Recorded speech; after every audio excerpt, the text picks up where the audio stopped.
Bonjour, you're watching Milestone Makers and this is Harvey Yora presents Fantastic Faustina. അപ്പൊ നമ്മുടെ കൂടെ ഇന്ന് join ചെയ്തിട്ടുള്ളത് കുറേ നാളുകളായിട്ട് നമ്മളിങ്ങനെ കുടുകുടാന്ന് ചിരിപ്പിക്കണ നമ്മുടെ സ്വന്തം നോബി ചേട്ടൻ. നോബി ചേട്ടാ, വെൽക്കം ടു ദ ഷോ. നമസ്കാരം. നമസ്കാരം. ഷാജി പാപ്പൻ ടീം ലുക്കൗട്ട് നോട്ടീസ് വരെ വിട്ടെന്നാണ് പറഞ്ഞു എന്നെ കിട്ടാത്തോണ്ട്. കേട്ടില്ല. ഷാജി പാപ്പൻ ടീം ലുക്കൗട്ട് നോട്ടീസ് വരെ വിട്ട് എന്നെ കിട്ടാത്തോണ്ട് ഒരു പറഞ്ഞു. പിന്നെ സുകുമാരക്കുറുപ്പിനെ വരെ അവർ വേണം ഇന്റർവ്യൂവിന് കിട്ടി, എന്നെയാണ് കിട്ടാത്തത്. നമ്മൾ കൊണ്ടുവന്നു. അതാണ് ഞാൻ ചെയ്യുമ്പോ ഞാൻ എങ്ങനെ വന്നു. അത് എന്റെ രാശി. ഒരാഴ്ചയില് അവന്റെ കോള് ഒരു 6-7 കോള് വരും. രാവിലെ എന്നെ വിളിക്കും, ചേട്ടാ എവിടെ ഉണ്ട്? ഞാൻ പറയും ഇവനെ പറ്റിക്കാൻ വേണ്ടി ഞാൻ പറയും ഞാൻ വീട്ടിലാണ്.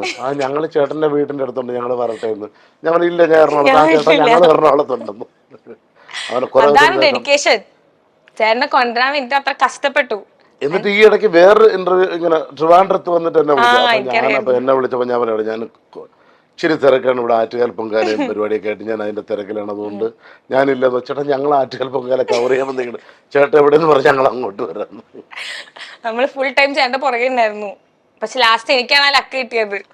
അതല്ല, ഇപ്പം ഭയങ്കര ട്രെൻഡിങ് അല്ലേ ഇപ്പം. ചുമ്മാ പറയണേ അവര് അല്ലേ? എവിടെ ഞാൻ ഇപ്പൊ തുടങ്ങിയിട്ടുള്ളൂ. പക്ഷെ അങ്ങനല്ലല്ലോ, കുറെ കട്ട്സിലൊക്കെ ഞാൻ കണ്ടിട്ടുണ്ട് ഇങ്ങനെ. ഈ നമുക്ക് ഞാനായിരിക്കില്ല അല്ലേ? ഞാൻ ഇപ്പൊ തുടങ്ങിയുള്ളൂ. എന്റെ ഇപ്പൊ 4th ഇന്റർവ്യൂ. അപ്പൊ വേണമെങ്കിൽ രക്ഷപ്പെട്ടെ. അതെ, തുടക്കം ചേട്ടന്റെ കൂടെ ആയിക്കോട്ടെ. ചേട്ടന്റെ കാര്യം പറഞ്ഞപ്പോഴാണ്, ചേട്ടന്റെ ചിരിയാണ് ഏറ്റവും ഹൈലൈറ്റ്. ഇപ്പൊ ചേട്ടൻ ഒരു കോമഡി പറഞ്ഞ് നമുക്കൊന്ന് മനസ്സിലാവണേക്ക് മുന്നേ ചേട്ടന്റെ ചിരി കാണുമ്പോ നമുക്ക് ചിരി വരും. ആരും ചിരിച്ചില്ലെങ്കിലും ഞാൻ ചിരിച്ചു. ചേട്ടന്റെ ഏറ്റവും വലിയ ആരാധകൻ ചേട്ടൻ തന്നെയാ. അപ്പൊ അതിന്റെ അടുത്ത് അഭിപ്രായം എന്താണ് പറയാനുള്ളത്? അല്ല, ഒരുപാട് കമന്റ്സിലൊക്കെ ഇങ്ങനെ വരാറുണ്ട്, പുള്ളി ചുമ്മാ ചിരിക്കുകയും ചെയ്യും. ചുമ്മാ അല്ല, അത് കാണുമ്പോൾ നമുക്ക് ഭയങ്കര ഭയങ്കര പോസിറ്റീവ് സംഭവം. അല്ല, എനിക്ക് ചെറിയ നിസ്സാര സംഭവം കിട്ടിയ ചിരിക്കുന്ന ആളാണ് ഞാനും. അതെ, ഞാന് ചില പരിപാടിയൊക്കെ കാണാൻ പറ്റി ചേർന്ന് ചിരിച്ച് ഉപ്പാടുന്ന. മറ്റേ ചില കോമ്പറ്റീഷനിൽ കാണുമല്ലോ ചിരിപ്പിക്കാൻ, എന്നെ ആയിരിക്കും ആദ്യം വിടുന്നത്. കാര്യം അവർക്കറിയാം ഞാൻ എന്നെ ഫസ്റ്റ് ബിഗ് ബോസിൽ തന്നെ എന്നെ അവർ പിടിച്ചു നിർത്തിയത്. ലാസ്റ്റ് എന്നെ വിട്ട് ബിഗ് ബോസ് ആണ് സമയത്ത് അവർക്കറിയാം ഞാൻ ഇപ്പൊ അതുപോലെ അവർക്ക് പോയിന്റ് പോകുമെന്നറിയാം. എന്നാലും എന്നെ ഇറക്കി വിട്ട് ഒരു സെക്കൻഡ് പോലും നിൽക്കുന്നത് നല്ലതാ. അല്ല, പക്ഷെ അവരെന്നെ വെർട്ടിക്കളഞ്ഞു. ഞാൻ ചിരിച്ചോണ്ട്. കാര്യം ടീമിന്റെ പോയിന്റ് പറഞ്ഞില്ലേ. അങ്ങനെ ഗെയിമിൽ വരുമ്പോ പ്രശ്ന ചിരിക്കാൻ. കാര്യം നമ്മൾ പെട്ടെന്ന് ഈ ഞാനൊക്കെ ചിരി പറഞ്ഞാലും, പക്ഷെ ചിരിപ്പിക്കാൻ ഇച്ചിരി പാടല്ലേ. പക്ഷെ എന്നെ ചിരിപ്പിച്ചില്ലെങ്കിൽ ഞാൻ ഒരാളെ നോക്കി ചിരിച്ചു നമുക്ക് ചിരി വരും. ഞാൻ പറഞ്ഞത് അതാണ് ഏറ്റവും വലിയ കാര്യം. കാര്യം ഇന്നത്തെ ഈ കോമഡി കാര്യം ഞങ്ങളൊക്കെ വർഷങ്ങളായിട്ട് ഇഷ്ടംപോലെ പ്രോഗ്രാംസ് ചെയ്തുകൊണ്ടിരുന്ന ആൾക്കാരാണ്. മിമിക്സ് ഒരു വർഷം തന്നെ 350-300 പരിപാടികളൂടെ കളിച്ചോണ്ടിരുന്നത്. ഇന്ന് ഞങ്ങൾ ഒരു വർഷം 5 പരിപാടി 10 പരിപാടിയിലേക്ക് ഒതുങ്ങി. എനിക്ക് ആൾക്കാർക്ക് ചിരിക്കാൻ വയ്യാന്നാണ്, ചിരിച്ചും അടുത്താന്ന് പറയാൻ പറ്റും. ഇപ്പോഴാണെങ്കിൽ എനിക്ക് വെറുതെ ഇരിക്കുമ്പോൾ ചിരി വരും. ചേട്ടന്റെ കൂടെ ഇരിക്കുമ്പോൾ ഭയങ്കര പോസിറ്റീവ് എനർജിയാ. ഇപ്പൊ ചേട്ടന്റെ അച്ഛന്റെ ഒരു കാര്യം ഒരു ഇന്റർവ്യൂല് പറഞ്ഞിട്ടുണ്ടായിരുന്നില്ലേ, ഭയങ്കര ആർട്ടിസ്റ്റ് ആയിരുന്നു പണ്ട്, ഹാർമോണിസ്റ്റ് ആയിരുന്നു എന്നൊക്കെ അല്ലേ? അപ്പൊ ചെറുപ്പം തൊട്ട് നമ്മൾ ആ ഒരു ആർട്സ് ഫീൽഡ് കണ്ട് വളർന്നുകൊണ്ടാണ് അച്ഛനായിരുന്നു ഇൻസ്പിറേഷൻ വരാൻ വേണ്ടി. ചെറിയ പരിപാടികൾക്ക് ഹാർമോണിയം വായിക്കുന്ന. പക്ഷെ അതായിരുന്നു ആ ഒരു ആർട്ട് എന്നുള്ള ഫീൽഡിലോട്ട് വരാൻ വേണ്ടിട്ട് ഇൻസ്പിറേഷൻ. ഇപ്പൊ ഇത് പറഞ്ഞ അമ്മയും പിന്നെ അത്യാവശ്യം പാട്ട് പാടും. ചെറിയതായിട്ട് സ്കൂളിലൊക്കെ ഈ ഇടയ്ക്ക് ആര് പിന്നെ എത്രയോ റിയാലിറ്റി ഷോയില്. കാര്യം അതാണ് ഏറ്റവും വലിയ സംഭവം. ഞാനൊരു മോനേ ഉള്ളു. അതിന്റെ അപ്പനും പാടും അമ്മയും പാടും. എനിക്ക് മാത്രമേ കഴിവ് കിട്ടിയിട്ടില്ല. ഞാൻ കൂട്ടത്തിൽ മാത്രം പാടുന്ന ആളാണ്. ഞാൻ കൂട്ടത്തില് മറ്റേ ബാത്റൂമിൽ പറഞ്ഞ പോലെ. അതെ, ഈ ഇടയ്ക്ക് അമ്മ മരിച്ചുപോയായിരുന്നു. അപ്പൊ ഒരു ചേച്ചി എൻ്റെ അടുത്ത് വന്നിട്ട് പറഞ്ഞു, പിന്നെ ഞാൻ അറിഞ്ഞിങ്ങനെ അമ്മ മരിച്ച കാര്യം പറഞ്ഞു. അപ്പൊ എൻ്റെ അടുത്ത് പറഞ്ഞു, നോബി ചില ഇതൊക്കെ കാണുമ്പോൾ അമ്മ പണ്ട് സ്കൂളിൽ നാടകം കളിക്കുമ്പോൾ മമ്മീശയൊക്കെ ഒട്ടിച്ചിട്ട് അമ്മ അഭിനയിക്കുമായിരുന്നു. അപ്പൊ അവരെൻ്റെ അടുത്ത് ഇപ്പോഴും നോബി ഇങ്ങനെ ഇടയ്ക്ക് ഇങ്ങനെ വരുമ്പോൾ എനിക്ക് അമ്മയെ ഓർമ്മ വരുമെന്ന് പറഞ്ഞു. അപ്പൊ അമ്മച്ചി അത്യാവശ്യം അഭിനയിക്കുന്നു, ഇമിറ്റേറ്റ് ചെയ്യുമായിരുന്നു കുറെ പേരെയൊക്കെ. കൂട്ടുകാരെ, അമ്മച്ചിയുടെ ഫ്രണ്ട്സിനെയും അയലൊക്കെക്കാരെയൊക്കെ അമ്മച്ചി ഇമിറ്റേറ്റ് ചെയ്യുന്നു. പിന്നെ പപ്പ ഹാർമോണിയം കാര്യങ്ങളൊക്കെ ആയിട്ട്. അപ്പൊ അതിന്റെ ഒരു ചെറിയ ഇതായിരിക്കും നമുക്ക്. ചെറുപ്പം തൊട്ട് അതായിരുന്നു ഇഷ്ടപ്പെട്ടു തുടങ്ങിയത്. അങ്ങനെയാണോ വീട്ടിലെല്ലാരും അങ്ങനെ ഒരു ഇതുള്ളപ്പോ? ഇഷ്ടമൊന്നുമില്ല, ഇപ്പൊ എന്റെ ജീവിതമേ അതാണ്. കാര്യം ഇപ്പൊ എനിക്ക് എന്റെ ചെറുക്കന് ഫീസ് അടയ്ക്കണമെങ്കിലും വൈഫിന് ഡ്രസ്സ് മേടിക്കണമെങ്കിലും ഞാൻ ഇതുകൊണ്ടല്ലേ പറ്റും. അല്ല വേറെ ജോലിയൊന്നും അറിഞ്ഞൂടെ. വേറെ ജോലി സത്യം ചുമ്മാ വേറെ പരിപാടി ഒന്നുമില്ല. ഇപ്പൊ ഇതാണല്ലോ നമ്മുടെ ജീവിതം. തീർന്നാൽ പിന്നെ വേറെ ഒന്നിനെ പോണം. തീരത്തൊന്നും ഇല്ലല്ലോ, നിങ്ങൾ ഇങ്ങനെ കിടക്കല്ലേ. അങ്ങനെ പൊയ്ക്കൊണ്ടിരിക്കുന്നു. അതത്രേ ഉള്ളൂ. ചേട്ടൻ ഭയങ്കര ഫുഡിയാണോ? ഇഷ്ടമുള്ള ആഹാരങ്ങൾ ഇഷ്ടത്തിന് കഴിക്കും ഞാൻ. ഏറ്റവും ഫേവറേറ്റ് ഫുഡ് ഏതാ? ചോറ്. ചോറാ? കറി ഏതാ ഇഷ്ടം? ചമ്മന്തിയും പുളിശ്ശേരി ഉണക്കമീനും. 20 രൂപ ഊണാണ് ഞാൻ. കാര്യം എനിക്കത് മതി. എനിക്ക് വീട്ടിൽ കറി ഇല്ലെങ്കിലും കുഴപ്പമില്ല. ഏറ്റവും ഞാൻ പറഞ്ഞില്ലേ, ബിഗ് ബോസ് കിടക്കുന്ന സമയത്ത് നമുക്ക് ഇഷ്ടമുള്ള ഭക്ഷണം കിട്ടില്ല. അതാണ് ബിഗ് ബോസിന്റെ ഏറ്റവും വലിയ പ്രശ്നം. കാര്യം നമുക്കിപ്പം പുറത്താണ് നമ്മൾ. ഇപ്പം നമുക്കിപ്പോൾ വെറുതെ ഇരിക്കുന്ന സമയത്ത് ഒരു വടയും ചെയ്യാൻ കുടിച്ചാൽ നമുക്കൊരു ആഗ്രഹം തോന്നും, അപ്പം തന്നെ നമുക്ക് കുടിക്കാം. ഒരു പപ്സ് കഴിക്കണം, അവിടെ അത് കിട്ടില്ല. അവർ ഭക്ഷണം നമുക്ക് തരുന്ന ഭക്ഷണം വെച്ച് മാത്രമേ കഴിക്കാൻ പറ്റൂ. അവിടെയും എനിക്ക് കുഴപ്പമില്ലായിരുന്നു. കാര്യം എനിക്ക് ഇച്ചിരി ഒരു സവാള ഇച്ചിരി മുളക് പൊടി ഉണ്ടെങ്കിൽ എനിക്കത് മതി. അങ്ങനെ അതിന് ആവശ്യമില്ല. കിട്ടിയാലും കിട്ടിയില്ലെങ്കിലും നല്ലത് കിട്ടിയാലും കഴിക്കും, കറി ഇല്ലെങ്കിലും കഴിക്കും. ഇത്രയാണ് നമ്മളെല്ലാ സിറ്റുവേഷനോടെ അഡാപ്റ്റ്. അതെ. കാര്യം അങ്ങനെ വളർന്നു വന്നോണ്ട് വേറെ ഒന്നും ഇത് കിട്ടിയാലേ പറ്റൂ. സോറി, ഇതില്ല. അങ്ങനെ നമുക്ക് ചൈനീസ് ഡിഷ് തന്നെ വേണം, അങ്ങനെയൊന്നുമില്ല. അങ്ങനെയൊന്നുമില്ല. ചേട്ടന്റെ ഒരു പഴയ ഇത് നോക്കുകയാണെങ്കിൽ ഏറ്റവും ഫേവറേറ്റ് ആയിട്ടുള്ള സ്റ്റേജ് പെർഫോമൻസ് ഏതാ? ഇപ്പോഴും ഓർത്തിരിക്കണം, ഭയങ്കര ട്രഷർ ചെയ്ത് വെക്കണം? ഒരുപാട് കാര്യം. ഒരു കാലത്ത് സത്യം പറഞ്ഞാൽ ഇപ്പം നമ്മൾ ഏറ്റവും കൂടുതൽ വിഷമിക്കുന്ന ഒരു കാര്യമൊന്നുമാണ്. കാര്യം ഞാൻ പറഞ്ഞില്ല, കാര്യം ഇത്രയും പരിപാടി കളിച്ചുകൊണ്ടിരുന്ന നമ്മൾ പെട്ടെന്ന് ഇപ്പോൾ ഒരു 5 പരിപാടി 10 പരിപാടിയിലേക്ക് ഒതുങ്ങിയ കാലമുണ്ട്. കാര്യം അന്നൊക്കെ ഇങ്ങനെ ചെയിനായിട്ട് പ്രോഗ്രാം കളിക്കുമ്പോൾ സത്യം നമ്മൾ തന്നെ പറഞ്ഞിട്ടുണ്ട്, നാളത്തെ പരിപാടി ഒന്ന് ക്യാൻസലായെങ്കിൽ എന്ന് നമ്മൾ. അപ്പൊ ഇതൊന്ന് ക്യാൻസലായെങ്കിൽ വീട്ടിൽ ഇരിക്കും. കാര്യം ഉറങ്ങാൻ പറ്റില്ല. അപ്പൊ ഇടയ്ക്ക് നമുക്ക് മതിയാവും തോന്നൂലേ? ദേഷ്യം വരും നമുക്ക് പരസ്പരം. കാര്യം ചെറിയൊരു കാര്യത്തിന് ചെയിനായിട്ട് ഇങ്ങനെ പ്രോഗ്രാം കളിച്ചോണ്ടിരിക്കുമ്പോൾ പെട്ടെന്ന് സ്റ്റേജിൽ കയറിയിട്ട് വെളിയിറങ്ങുമ്പോൾ നമ്മുടെ ഷർട്ട് കാണില്ല, നമ്മുടെ മേക്കപ്പ് സാധനം കണ്ടില്ല, ആരെങ്കിലും എടുത്തിട്ട് പിന്നെ ഇടിയാണ് ഇവിടെ. കാര്യം ഈ പ്രഷറല്ലേ മനുഷ്യന്, ഉറക്കമല്ലേ. ഇങ്ങനെ ഇരുന്ന് രാത്രി പരിപാടി കഴിയും, വെളുപ്പിൽ ഇതെല്ലാം കയറ്റി നമ്മൾ തന്നെ ചെയ്യണം ജോലി ചെയ്ത് തിരിച്ച് വീട്ടിലെത്തി വെളുപ്പാങ്കാലത്ത് എത്തി കിടന്നുറങ്ങി വീണ്ടും ഒരു 10-11 മണിയാകുമ്പോൾ എഴുന്നേറ്റ് കുളിച്ചിട്ട് വീണ്ടും അടുത്ത സ്ഥലത്തോട്ട് പോവുകയല്ലേ. ഒത്തിരി സ്റ്റേജ് പ്രോഗ്രാം. കാര്യം അതുകൊണ്ട് അങ്ങനെ ഓർത്തു വെക്കാൻ അല്ലെങ്കിൽ പോലും ഒരുപാട് ഡെയിലി പ്രോഗ്രാം നമുക്ക് ചെയ്തതിൽ ഭയങ്കര സാറ്റിസ്ഫൈഡ് ആയിട്ട് കുറെ ചിരിക്കാനുണ്ടായിരുന്നു. അല്ല, അങ്ങനല്ല. അത് ഇഷ്ടം പോലെ സ്റ്റേജിൽ ചെയ്തിട്ടുണ്ട്, ഇഷ്ടം പോലെ. കാര്യം നേരം വിളിക്കുമ്പോൾ ഞങ്ങളുടെ സ്റ്റേജിന്റെ ഫ്രണ്ട് റബ്ബർ തൊട്ട് ആൾ വന്നിട്ടുണ്ട്. കാര്യം ഈ ശിവരാത്രിയൊക്കെ പരിപാടി ആകുമ്പോഴത്തേന് വെളുപ്പാങ്കലാവും. 7-8 മണി നേരെ സൂര്യ ഉദിക്കും, വെയിലടിക്കും. അപ്പോഴും പരിപാടി തീർന്നിട്ടില്ല. തീർത്താലും പൈസ കിട്ടും. അപ്പോഴും തൊട്ടപ്പുറത്ത് ചേച്ചിമാർ പൈപ്പിൽ വെള്ളം എടുക്കാൻ വരുന്നവരുണ്ട്, റബ്ബർ വെട്ടുന്നവരുണ്ട്. ഇങ്ങനെ നോക്കിയിട്ട് റബ്ബർ തീർന്നില്ല. എന്നിട്ട് കുറച്ചുപേർ അവിടെ ഇവിടെ ഇരിപ്പുണ്ട്. ശിവരാത്രി പിന്നെ ആൾക്കാർ വെളുക്കുന്നവരെ ഇരിപ്പുണ്ട്. പിന്നെ അമ്മ കഷ്ടം ഞങ്ങൾ ചേച്ചിൽ എന്തൊക്കെ കടം ചെയ്യല്ലേ അവര് പോണവരെ വന്നിരിക്കുക എന്നും പറഞ്ഞ് ഞങ്ങൾക്ക് വേണ്ടി ആൾക്കാരുണ്ട്. ഫ്ലോപ്പ് ആയി പോകാറുണ്ട്. നമ്മൾ പ്ലാൻ ചെയ്യണ കോമഡി കറക്റ്റ് സമയത്ത് വർക്ക്ഔട്ട് ആവാതൊക്കെ ഇരിക്കാറുണ്ടോ? ഇഷ്ടം പോലെ ഉണ്ടല്ലോ. എല്ലാം കുറെ ഉണ്ട്. നമ്മളിപ്പോ പ്ലാൻ ചെയ്ത ഇത് പഠിക്കുക ഇപ്പൊ ചിരിക്കും. കാര്യം കഴിഞ്ഞ സ്റ്റേജിൽ ചിരി കിട്ടിയ സാധനം അത് ചിലപ്പോ ഈ സ്റ്റേജിൽ ചിരിക്കുകയില്ല. അങ്ങനത്തെ ഇങ്ങനെ പെട്ടെന്ന് ഓർമ്മ വരുമ്പോ അതൊന്ന് ഭയങ്കര പണിയാൻ തോന്നിയ മൊമെന്റ് ഉണ്ടാ? അല്ല, അങ്ങനെയാണ്. ചില സ്റ്റേജ് ഭയങ്കര ചിരിയായിരിക്കും. അപ്പൊ ചിലർ കഥ ആരുടെ പറയുമ്പോ ഭയങ്കര ചിരിയായിരിക്കും. ചില സ്റ്റേജിലൊന്നല്ല, ആൾക്കാരുടെ അടുത്ത് പറയുമ്പോ പോലും പിന്നെ അതുകൊണ്ട് ഞാൻ ചിരിച്ച് ബാലൻസ് ചെയ്യും. ഞാൻ തന്നെ ചിരിച്ചില്ല, അവിടെ ഭയങ്കര ചിരിയായിരുന്നു. ഇപ്പൊ പെട്ടെന്ന് ഓർക്കുമ്പോ അങ്ങനെ ഒരു സ്റ്റേജ് പെട്ടെന്ന് ഓർമ്മ വരാണെങ്കിൽ എനിക്ക് അറിയാനുള്ള ഒരു ഇതും കൊണ്ട് കൗതുകം കൊണ്ട് ഒരുപാട് സ്റ്റേജ് ചെയ്തിട്ടുണ്ട് മോൾ. അതുകൊണ്ട് ഒത്തിരി ലാസ്റ്റ് ആയിട്ട് ഇന്നലെ ഒരു സ്റ്റേജ് കഴിഞ്ഞിട്ടല്ലേ. ഇന്നലെ പാളിപ്പോയായിരുന്നാ? ഞാൻ പാളിപ്പോയെന്ന് ചോദിച്ചേ. ദൈവമേ, ഇപ്പം പണ്ടത്തെ പോലെയല്ല. ഇപ്പൊ ഒരു സ്റ്റേജിൽ കയറി എങ്ങനെയാലും വിജയിക്കണം നല്ല പ്രാർത്ഥന. പണ്ടൊക്കെ പരിപാടി ഇന്ന് വിജയിക്കണം. ഇപ്പൊ അങ്ങനെയല്ല, എങ്ങനെയെങ്കിലും രക്ഷപ്പെടണം ഈ സ്റ്റേജിൽ നിന്ന്. ഇപ്പൊ അങ്ങനെയാണ് കയറണത്. അപ്പൊ ഇന്നലെ തന്നെ ഞങ്ങള് 3-4 പേര് വരം സാറ് വിളിച്ച്, സാറിന്റെ പിള്ളേരാണ്, സാറ് കൊണ്ടുവന്ന ആൾക്കാരാണ്. അപ്പം പലരും പല സൈഡിൽ നിന്ന് വന്നിട്ട് റിഹേഴ്സലൊന്നുമില്ല, ഞങ്ങളെല്ലാവരും ഒരുമിച്ചൊക്കെ കയറുന്നു. ഒരുമിച്ച് കയറി പരസ്പരം അങ്ങോട്ടും ഇങ്ങോട്ടും ട്രോളി ഒക്കെ ചെയ്ത് ഒരു അരമണിക്കൂർ അവിടെയുള്ളവരെയൊക്കെ പിടിച്ച് അവരുടെ കാര്യങ്ങളും പറഞ്ഞ് സംസാരിച്ച് ഒരു അരമണിക്കൂർ കൊണ്ട് ആൾക്കാർ ഇപ്പോൾ ഓഡിയൻസായിട്ട് മിങ്കിൾ ചെയ്ത് കുറേ കാര്യങ്ങളൊക്കെ പറഞ്ഞ് അവിടെ നിന്ന് രക്ഷപ്പെട്ട് പോന്നു. ഒരു കമ്മിറ്റിക്കാർ തീരണതിന് മുമ്പ് വലിയണം. അപ്പൊ ചേട്ടൻ കോമഡി സ്റ്റാർസിൽ വന്ന ടൈം തുടക്കമൊക്കെ ഓർമ്മയുണ്ടാ? പിന്നെ ഓർമ്മയുണ്ട്. അപ്പൊ ഇത് ഇതിലത്തേക്കുള്ള എൻട്രി എങ്ങനെയായിരുന്നു? ഞാൻ കുറേ പരിപാടി കാര്യം ചാനലും സ്റ്റേജായിരുന്നു. പക്ഷെ കോമഡി സ്റ്റാർസ് ഒരു ടേണിംഗ് പോയിന്റ് ആയിരുന്നില്ലേ ഭയങ്കരമായിട്ട്? അതിനു മുമ്പ് ഞാൻ റിയാലിറ്റി ഷോ ചെയ്ത സ്മൈൽ പ്ലീസ് എന്ന് പറഞ്ഞു. അത് ഇന്നത്തെ മറ്റേ ഫണ്ട്സ് അപ്പോൺ ടൈം ഒക്കെ ഇല്ലേ, അന്ന് സിംഗിൾ പെർഫോമൻസ് ആദ്യം ഇത് ഈ ഏഷ്യാനെറ്റിലായിരുന്നു. എന്താ എൻ്റെ പേര്, സ്മൈൽ പ്ലീസ് എന്ന് സ്മൈൽ പറയുന്നത്. പ്ലീസ്. അന്ന് എനിക്ക് പിന്നെ സെക്കൻഡ് പ്രൈസോ തേർഡോ ഒന്നാം കണ്ടോ ഉണ്ടായിരുന്നു, വർഷങ്ങൾക്ക് മുമ്പാണ്. അതിനുശേഷം അതായിരുന്നു ആദ്യത്തെ പ്രോഗ്രാം ചെയ്തത്. അതായിരുന്നു ആദ്യമായിട്ട് സ്മൈൽ പ്ലീസ്. പിന്നെ അതിനുശേഷമായിരുന്നു കോമഡി സ്റ്റാർസ്. കോമഡി സ്റ്റാർസിൽ എന്ന് പറഞ്ഞാൽ ഞാൻ ആദ്യം പോയി സെലക്ഷന് പോയിട്ട് സെലക്ഷൻ കിട്ടാത്ത ഒരാളാണ് ഞാൻ. കോമഡി സ്റ്റാർസിന്റെ പിന്നെ വെച്ചു. കോമഡി സ്റ്റാർസിൽ പോയിട്ട് സെലക്ഷൻ കിട്ടിയില്ലെന്ന് ഞങ്ങൾക്ക്. ഞങ്ങളൊരു ടീമായിട്ട് പോയി, ഞങ്ങൾ 4 പേര് പോയി സെലക്ഷൻ കിട്ടാതെ തിരിച്ചു വന്നു. കാര്യം പിന്നെ അതിനുശേഷം അവർ വേറെ ടീമുണ്ട്. അപ്പൊ പിന്നെ കോമഡി സ്റ്റാർസ് തുടങ്ങി.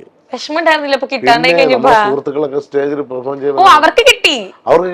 അല്ല, പല ടീമുണ്ടല്ലോ. അപ്പൊ അവര് ചാനലിൽ ഇങ്ങനെ കാണുമ്പോൾ കിട്ടിയില്ലല്ലോ എന്ന് പറഞ്ഞപ്പോ അവര് വിളിച്ചിട്ട് ഞങ്ങളൊരു സെപ്പറേറ്റ് ടീമാക്കി ഞങ്ങൾ 4 പേരും കൂടി.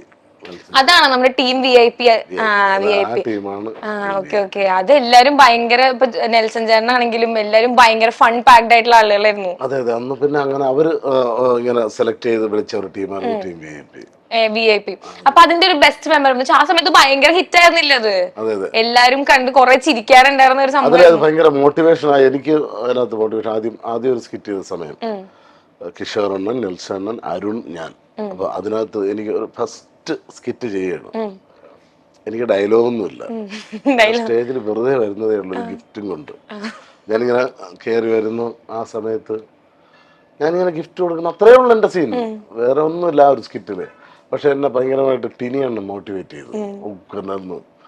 അദ്ദേഹം നന്നായിട്ട് ചെയ്തു എന്ന് പറഞ്ഞിട്ട് തുടക്കമല്ല എൻ്റെ പുള്ളി ഒരു മോട്ടിവേഷൻ തന്നാണ്.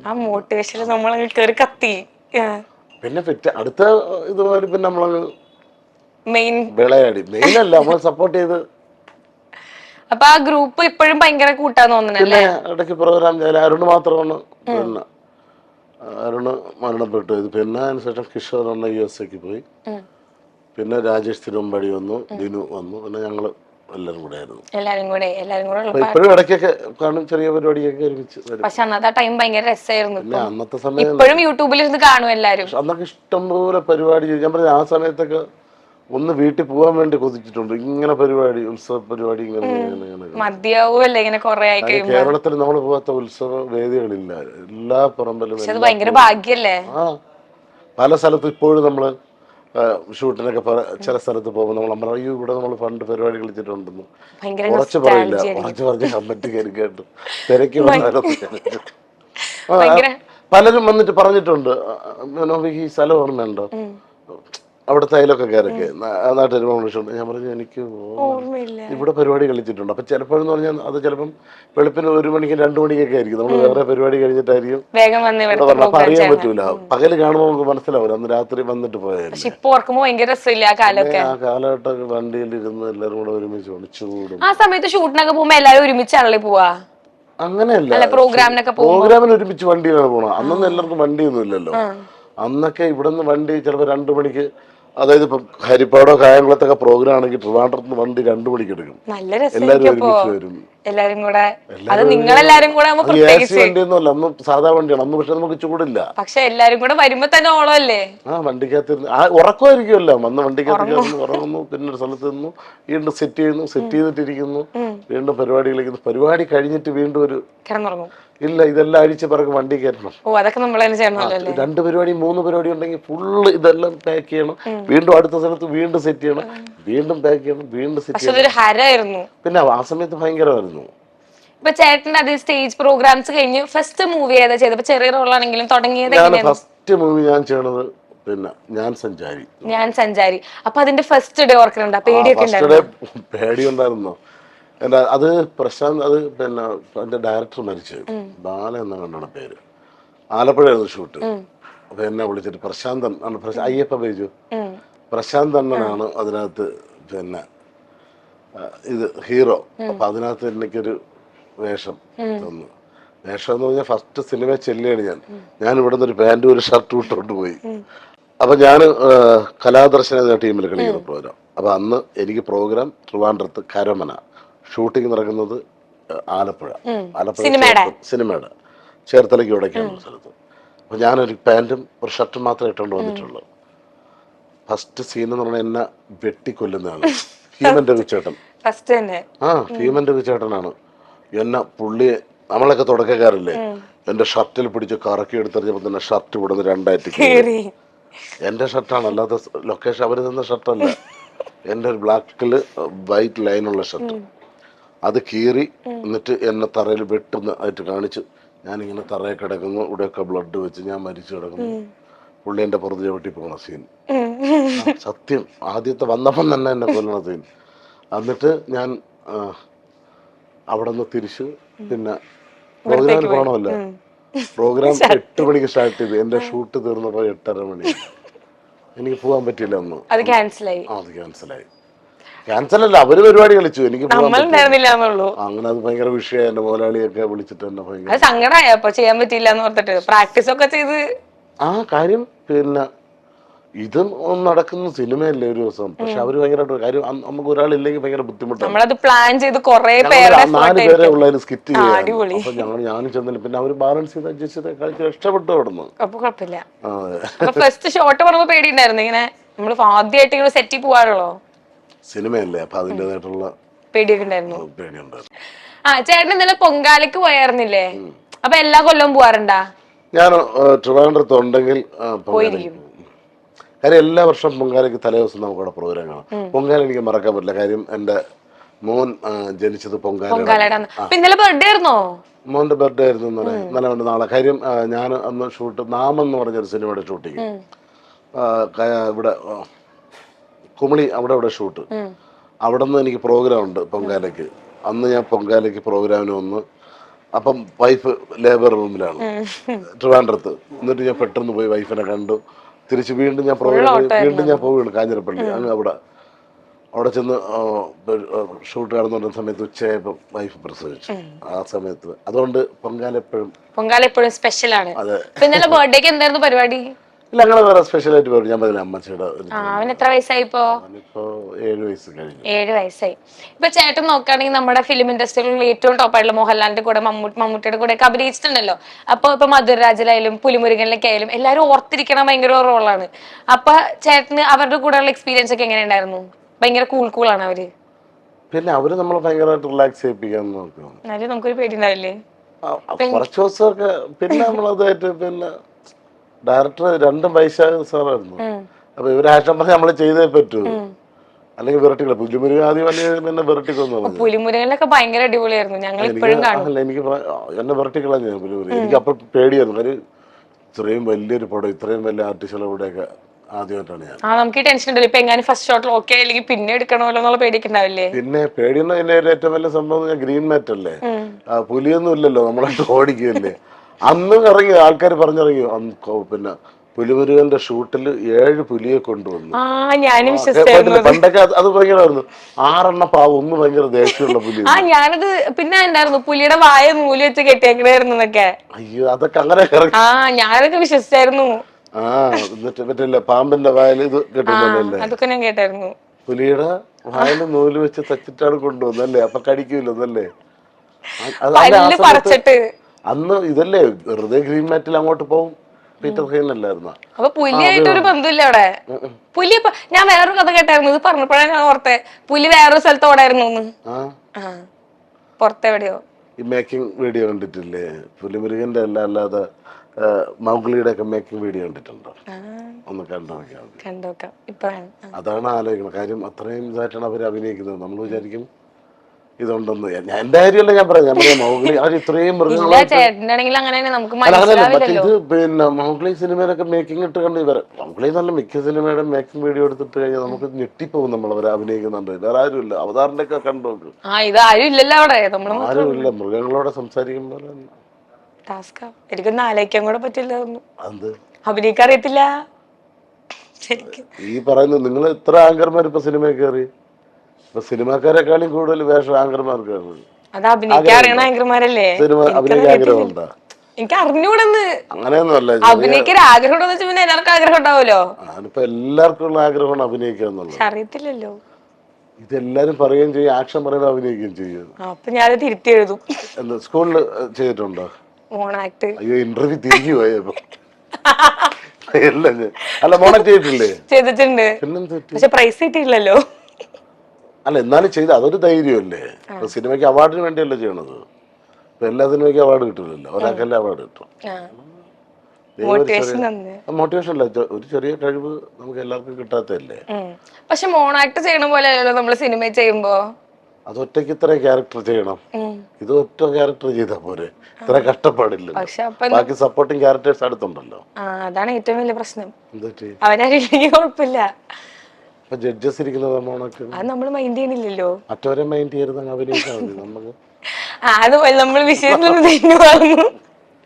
നമ്മുടെ ലൈഫ് ഓഫ് ജോസൂട്ടിയിൽ മറ്റേ ഒരു നമ്പർ പ്ലേറ്റ് മാറ്റുന്ന ഒരു സീനില്ലേ, അതിപ്പോഴാണെങ്കിലും ഫ്രണ്ട്ഷിപ്പിന്റെ സീനൊക്കെ വരുമ്പോ അത് എഡിറ്റ് കുറെ വരാറുണ്ട്. അപ്പം നിങ്ങൾ ആ സമയത്ത് ഷൂട്ട് ചെയ്ത സമയത്ത് അങ്ങനത്തെ ഒരു ഇമോഷണൽ ഇല്ല, ഞാൻ അത് ചിന്തിച്ചിട്ട് പോലും. എനിക്ക് സത്യം, എനിക്ക് കാര്യം അത് ഞാൻ ചെയ്യുമ്പോ എനിക്കതിനെ പറ്റി ഒരു ഇതില്ലായിരുന്നു. സിനിമ കണ്ടപ്പോൾ എനിക്ക് ഭയങ്കരമായിട്ട് ഫീൽ, അയ്യോ ഇങ്ങനെയൊക്കെ ഉണ്ടല്ലേ, ഭയങ്കരമായിട്ട് ഫീൽ ചെയ്തു. അത് സാറ് ജിത്തു സാർ അത് എഴുതിയിട്ട് അത് പറഞ്ഞു, ഇങ്ങനെ ഒരു സീനാണ്, നല്ല സീനാണ് തോന്നുന്നു. ആ ശരി സാർ. ഞാനത് ചെയ്യുമ്പോൾ പോലും എനിക്ക് ഇതിന്റെ സീരിയസ്നെസ് അറിയില്ലായിരുന്നു. ഞാൻ കൊണ്ടു കൊടുക്കുന്നു, വിഷമിച്ച് നിൽക്കുന്നു, അതെടുത്തിട്ട് വെക്കുന്നു, അത് നീ ഇങ്ങനെ പോരെന്ന് പറയുമ്പോൾ പോലും എനിക്ക് ഇതിന്റെ സത്യാവസ്ഥ എനിക്ക് അറിയില്ല എന്താണെന്ന്. എനിക്ക് സിനിമ കണ്ടപ്പോൾ അത് ഭയങ്കരമായിട്ട് അതിപ്പോഴാണെങ്കിലും ഭയങ്കരമായിട്ട് ഇതാക്കണം. എന്ന് വെച്ചാൽ ചേട്ടനെ ഭയങ്കരമായിട്ട് നോട്ടീസ് ചെയ്യണ ഒരു സീനാണ് എപ്പോഴും. അതെനിക്ക് ഇപ്പഴും ഞാൻ അയ്യോ സത്യമല്ല, ആ ലൊക്കേഷൻ വെച്ച് എനിക്ക് അറിയില്ലായിരുന്നു ഇങ്ങനെ സംഭവം. അങ്ങനത്തെ ഫീലിംഗ് ഉണ്ടായിട്ടില്ല. അത് സിനിമ കണ്ടപ്പോഴോ? സിനിമ കണ്ടപ്പോ എനിക്ക് ഭയങ്കരമായിട്ട് ഫീൽ ചെയ്തു, വിഷമം വന്നു. പിന്നെ എനിക്കും എന്നുവെച്ചാൽ ഈ ഫ്രണ്ട്ഷിപ്പിന്റെ കുറെ ബിജിഎമ്മും അങ്ങനത്തെ സംഭവങ്ങളൊക്കെ വരുമ്പോ ഭയങ്കര രസാ സീൻ കാണാൻ വേണ്ടിട്ട്. അപ്പൊ ദിലീപേട്ടന്റെ കൂടെ ആയിരുന്നില്ല ഇത് ചെയ്തേ. അപ്പൊ ലൊക്കേഷനിൽ ഇപ്പൊ ദിലീപേട്ടൻ എന്ന് പറഞ്ഞാലും ലോബി ചേട്ടൻ എന്ന് പറഞ്ഞാലൊക്കെ ഭയങ്കര ഫൺ പാക്ഡ് ആയിട്ടുള്ള ആൾക്കാരാണ്. അപ്പൊ നിങ്ങൾ ഒരുമിച്ച് ഒരു സെറ്റിൽ വരുമ്പോൾ അടിപൊളിയായിരിക്കില്ലേ? ജോസൂട്ടിയുടെ ഫസ്റ്റ് സീന് ഞാന്, ദിലീപേട്ടൻ, തങ്കച്ചൻ, പാഷാണ ഷാജി, ഞങ്ങള് 4 പേര്. അടിപൊളി സീൻ എന്ന് പറഞ്ഞാൽ ഫസ്റ്റ് എടുക്കണം. ഞങ്ങൾ ചെന്നേണ്ടെന്ന് എടുത്ത സീൻ എന്ന് പറഞ്ഞാൽ ദിലീപേട്ടൻ മറ്റേ പെണ്ണിന്റെ എൻഗേജ്മെന്റ് കണ്ടിട്ട് പള്ളിയിൽ നിന്ന് ഓടൂലേ, ഓടുമ്പോ ഞങ്ങള് ബാക്കിൽ നിന്ന് ഓടില്ലേ, അതായിരുന്നു ഫസ്റ്റ് സീൻ. ഓട്ടോ എന്ന് വെച്ച, അതായത് 4 ക്യാമറ, ഒരു ഹെലികോപ്റ്റർ ഓട്ടം. ദിലീപേട്ടൻ ഓടുന്നു, ഞങ്ങള് ബാക്കിൽ നിന്ന് ഓടുന്നു. നമ്മുടെ ഇടുക്കിയിൽ ഓടി ഓടി ഓടി അവിടെ ചെല്ലുമ്പോ കട്ട് കട്ട് കട്ട് ഹെലിക്യാമറ ചെറിയതുണ്ട്. വീണ്ടും ഞങ്ങൾ തിരിച്ചു വരും, വീണ്ടും ഓടും. പലതരത്തിൽ ക്യാമറ ഹൈഡ് ചെയ്ത് വെച്ചിട്ടാണ് ഷൂട്ട് ചെയ്തത്. പക്ഷെ രസമായിരുന്നു എല്ലാരും കൂടെ വരുമ്പോ. അതിൽ ആ മൂവിയിൽ ഏറ്റവും കൂടുതൽ ഷോട്ട് എടുത്തേക്കണ സീൻ ഏതായിരിക്കും? അല്ല അങ്ങനെയല്ല, അത് പിന്നെ ഹെലിക്യാമറിന്റെ ഒരു ചെറിയ വിഷയം വന്നിട്ടുള്ള സംഭവമായിരുന്നു. പിന്നെ അല്ലാതെ ബാക്കിയൊക്കെ. ഏത് സീനായിരുന്നു? ഏതാണ് ഹെലിക്യാമറിന്റെ വിഷയം വന്നത്? അത് ഞങ്ങൾ ഓടിയ സീൻ. വേറെ ചെറിയ സീനാണെങ്കിൽ കുഴപ്പമില്ല, ഇത് ഓടണ്ട. സത്യം ഞങ്ങൾ ഓടി ഓടി ഓടി അത് എല്ലാരും ഓടണമല്ലോ കൂടെ അല്ലേ? ബാക്കി എല്ലാവർക്കും ഈസി ആയിട്ട് ഓടാം, എന്റെ കാര്യമല്ലേ പാട്. അന്ന് എനിക്ക് ഇതിനേക്കാളും വണ്ണം ഉണ്ടായിരുന്നു. പക്ഷെ എന്നെ വണ്ണമുള്ള നല്ലേ ശരിക്കും അമ്മായിക്കൂലല്ലോ. അല്ല, മെലിഞ്ഞിരിക്കണേക്കാൾ നല്ല വണ്ണമുള്ള ഒരു പരുവത്തിന് വേണ്ട. ഇപ്പൊ എന്താ കുഴപ്പം? ഇപ്പൊ ഇച്ചിരി കുറഞ്ഞോ? കുഴപ്പമില്ല, കറക്റ്റാ. ആണോ? അല്ല അന്ന് പിന്നെ പിന്നെ എനിക്ക് ചെറിയ പ്രോബ്ലം ഒക്കെ ഉണ്ട് കാലിന്, അതുകൊണ്ട് ഓടുമ്പോ ചെറിയ പ്രശ്നം. കോവിഡ് സമയത്തൊക്കെ എന്തായിരുന്നു പരിപാടി? കോവിഡ് സമയത്തായിരുന്നു ഞങ്ങളുടെ പ്രീമിയർ പത്മിനി. ഞാൻ ചോദിക്കാൻ വരായിരുന്നു ചോദ്യത്തിലേക്ക്. അത് ഭയങ്കരമായിട്ട് എൻജോയ് ചെയ്തൊരു ഭയങ്കര. ഞങ്ങളെല്ലാരും വീട്ടിലുണ്ട് കാര്യം. പിന്നെ എല്ലാരും അടുത്തുള്ളവരാണ്. അടുത്തെന്ന് പറഞ്ഞാൽ 10 കിലോമീറ്റർ 5 കിലോമീറ്റർ.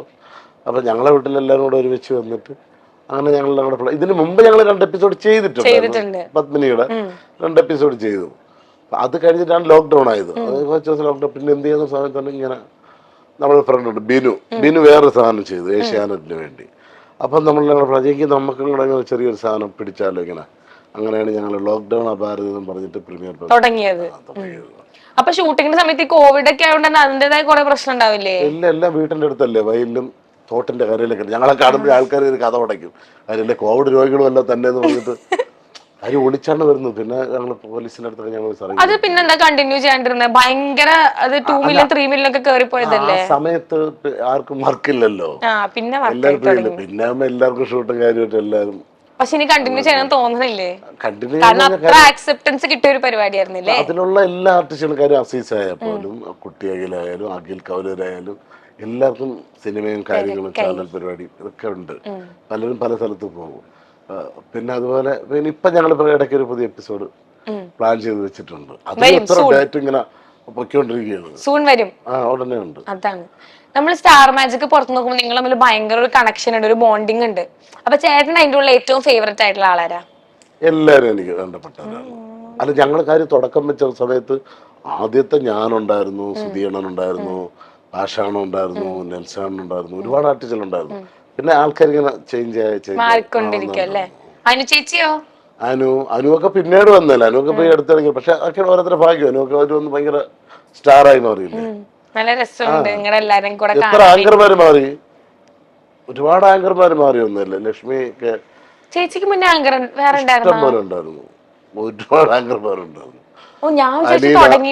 അലീന പഠിക്കല്, ആര്യ, പിന്നെ അലീന പഠിക്കലുണ്ടായിരുന്നു, ആര്യ ഉണ്ടായിരുന്നു, പ്രചോദനം ഉണ്ടായിരുന്നു, പിന്നെ നമ്മുടെ ജയചേട്ടന്റെ മോളില്ലേ ശ്രീലക്ഷ്മി ഉണ്ടായിരുന്നു, കുറെ ആങ്കർമാരുണ്ടായിരുന്നു. പിന്നെ ലക്ഷ്മി വന്നു തകർത്തു. ലക്ഷ്മി കണ്ടിന്യൂ ചെയ്തോണ്ടിരിക്കുന്നു. എനിക്കത് പുതിയൊരു അറിവാ. ആണല്ലേ?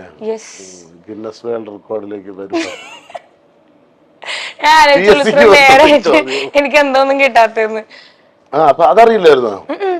പിന്നെ ഇത് വായിച്ചെന്ന് പറഞ്ഞാൽ ചുമ്മാ പറഞ്ഞാണ്. അല്ല, ഞാൻ ഇത് അപ്പൊ തൊട്ടേ കണ്ടു തുടങ്ങിയേ. കുറെ, പക്ഷെ ഇത്ര വർഷമായെന്ന് അറിയാമോ? കുറെ വർഷം കോമഡി സ്റ്റാർസ് തന്നെ ഞങ്ങൾ കുറെ വർഷം ഉണ്ടായിരുന്നു. അതിനുശേഷം പിന്നെ സ്റ്റാർ മാജിക് കുറെ വർഷമുണ്ട്. ഇപ്പൊ ഞാൻ കുറച്ച് ദിവസം ഉണ്ട് മാറിയില്ല. ഷൂട്ടിംഗ് ഉള്ളതുകൊണ്ട് പോകാൻ പറ്റുന്നില്ല. അങ്ങനെ ഇടയ്ക്ക് സ്റ്റാർ മാജിക്കിന്റെ ഷൂട്ടുള്ള ഡേറ്റിൽ എന്തെങ്കിലും ഷൂട്ട് കാണുമെന്ന് അതങ്ങനെ പോകും. അപ്പോഴും ആ സമയത്ത് നമ്മൾ അങ്ങോട്ട് പോകും. കണ്ടിന്യൂ ആയിട്ടില്ല. ഇവിടെ നമ്മൾ ചെന്നില്ലെങ്കിലും ഷൂട്ട് നടക്കും, കുഴപ്പമില്ല. ഇപ്പൊ സ്റ്റാർ മാജിക്കിന്റെ കാര്യം പറയുമ്പോൾ നമുക്ക് സുധിച്ചേട്ടനെ ഒട്ടും മാറ്റി നിർത്താൻ പറ്റൂല.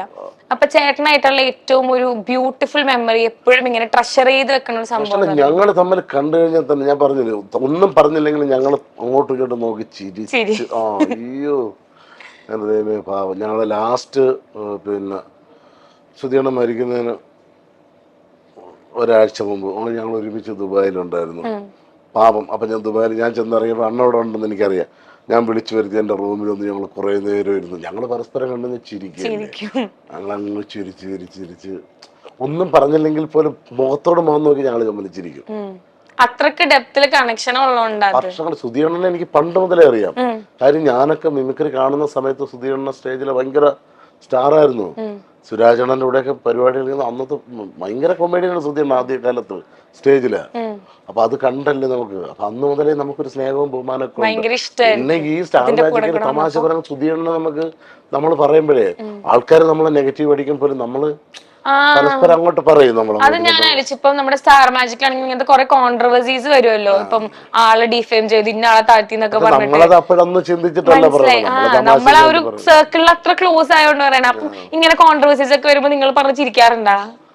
ഇല്ല, നമ്മളതിനകത്ത് നോക്കിയാൽ മാനസികമായിട്ട് വിഷമം വരും. അതുകൊണ്ട് വിഷമം വരുമോ? ഇല്ല, നമ്മൾ പരസ്പരം അങ്ങോട്ട് ഇങ്ങനെ പറയൂല. അത് നമ്മളൊന്നും മനസ്സിൽ വെച്ചിട്ടല്ലല്ലോ. അല്ല, പക്ഷെ പുറത്തെ ആൾക്കാർ അങ്ങനെ എടുക്കുമ്പോ അതിൽ സങ്കടം വരാറുണ്ടാ? വിഷമം വരും. പക്ഷെ ഇന്നത്തെ കാലം അങ്ങനെ ആയിപ്പോയി, നമുക്കൊന്നും ചെയ്യാൻ പറ്റില്ല. നമ്മളെന്താ വിചാരിക്കണം, അവരെന്താ പറയണ? നമ്മള് പിന്നെ പറയുന്നു. പിന്നെ മനഃപൂർവ്വം പിന്നെ നമ്മളത് ഒരാളെ കളിയാക്കാൻ വേണ്ടി മനഃപൂർവ്വം കളിയാക്കാൻ വേണ്ടി പറഞ്ഞല്ലോ ആ സമയത്ത്. പക്ഷെ നമ്മള് ഫ്രണ്ട്സിന്റെ ഇടയിൽ എല്ലാവരും അങ്ങോട്ടും ഇങ്ങോട്ടും സിറ്റുവേഷനിൽ നമ്മളൊക്കെ പറഞ്ഞു പോണതൊന്നും. എന്നൊക്കെ എത്രയോ പേര് എന്തൊക്കെ പറയുന്നു. ഈ കമന്റ് എഴുതണോ നമ്മൾ പറയല്ലേ. പക്ഷെ കമന്റ് ഒന്നും നോക്കിയിട്ട് കാര്യമില്ല. കാരണം ഈ കമന്റ് ഇടുന്നവർ തന്നെ ചേട്ടനെ കണ്ടു കഴിഞ്ഞാൽ ഓടി വന്ന് സംസാരിക്കും. അല്ല, ഞാൻ പറയുന്നത് ഇപ്പൊ നമ്മളൊരാളെ കളിയാക്കുന്നു ഉണ്ടല്ലോ. അപ്പൊ ആ കമന്റില് നമ്മളെ കളിയാക്കില്ലേ, നമ്മളെ കുറ്റം പറയുന്നു. അപ്പൊ അത് പ്രശ്നമൊന്നുമില്ല. പിന്നെ ഏറ്റവും വലിയ സംഭവം എന്ന് പറഞ്ഞാൽ പ്രേക്ഷകരാണല്ലോ നമ്മുടെ ഏറ്റവും വലിയ പിന്തുണ. പലരും നല്ല സ്വഭാവക്കാരായിരിക്കും. നമ്മള് ഭൂമിയിൽ ജനിച്ചാൽ നമുക്ക് ജീവിച്ചല്ലേ പറ്റൂ. ഒറ്റ കമന്റ് തളരോ? ഇല്ല, പറയാൻ പോണോ? അല്ല, ഞാൻ ചോദിച്ച ഒറ്റ കമന്റ് ഇല്ല.